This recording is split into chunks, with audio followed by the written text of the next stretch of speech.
welcome to this Lee Arc tutorial.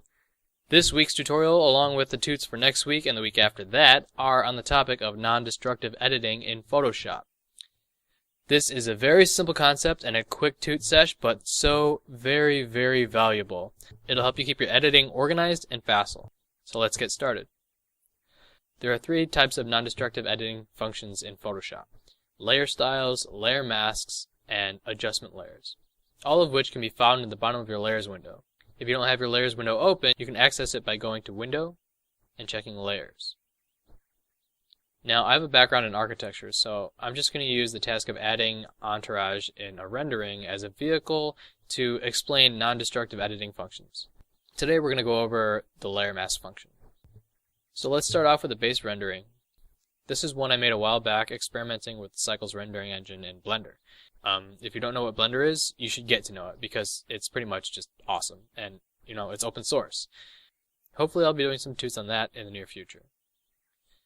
Yeah, so that's my daily Blender plug. Anywho, back to the topic of entourage.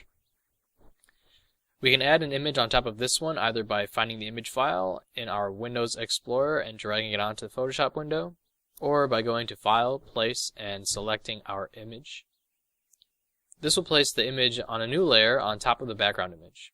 If you look at your layers window on the right, you'll see that indeed what I have just said is true. This image obviously needs to be edited. We want only people. Back in the day when I was a bit more noob than I am now, I would just use the eraser tool to get rid of the background. But, what if I erase too much? Well, I guess I could just undo, but if I didn't recognize it till well down the road, then I could never get that erased chunk back. A workaround I used to use to mitigate this was to have a copy of the original just in case, which is always a good rule of thumb anyway. But that way I could just add more of the original back on top. But this is laborious and time-consuming and all in all just super, super noob. Why? Because you're being destructive to your image. You're losing information. The changes you make are permanent, sans the undo function. And we live in a parametric world. Being able to make adjustments on the fly in a non-destructive way makes your workflow so much more facile and makes you happier. So instead of using the eraser tool, we can create a layer mask.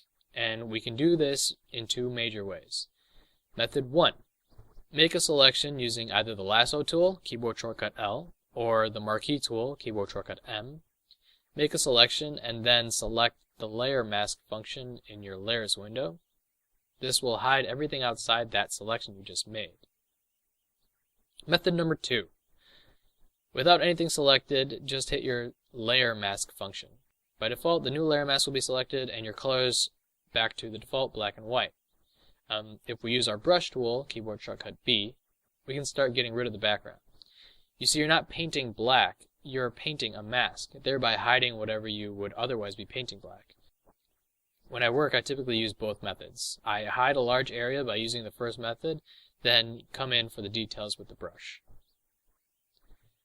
Now the learning curve can be a bit tricky. It's just a matter of order of operations.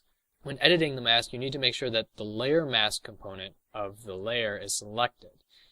If you notice, in the layers window, next to the layer you've added the layer mask to, exists the actual layer mask. When painting in a mask, you need to make sure you have this and not the actual layer image selected.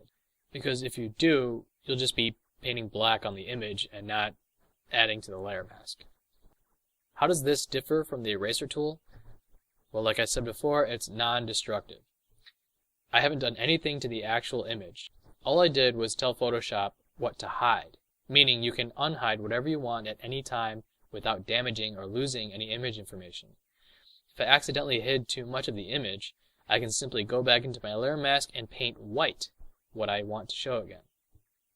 The mask understands grayscale values. Absolute black is 100% hidden. Absolute white is 100% visible, and gray values in between, depending on how light or how dark, will give you a relative opacity, making this method perfect for, say, adding entourage into a rendering. Okay, so we've hidden what we need to hide via the layer mask function, but it still doesn't look right. The brightness and contrast and saturation and the lack of specular reflections and shadow make the figures stand out. We need to do some more editing. For that, we'll utilize the adjustment layer function. But that is going to have to wait till next week. Until then, feel free to check out the other tips, tricks, tutorials, and sketches at emleearc.com. That's MLEEARC.com. And hopefully I'll see you there next week. Cheers.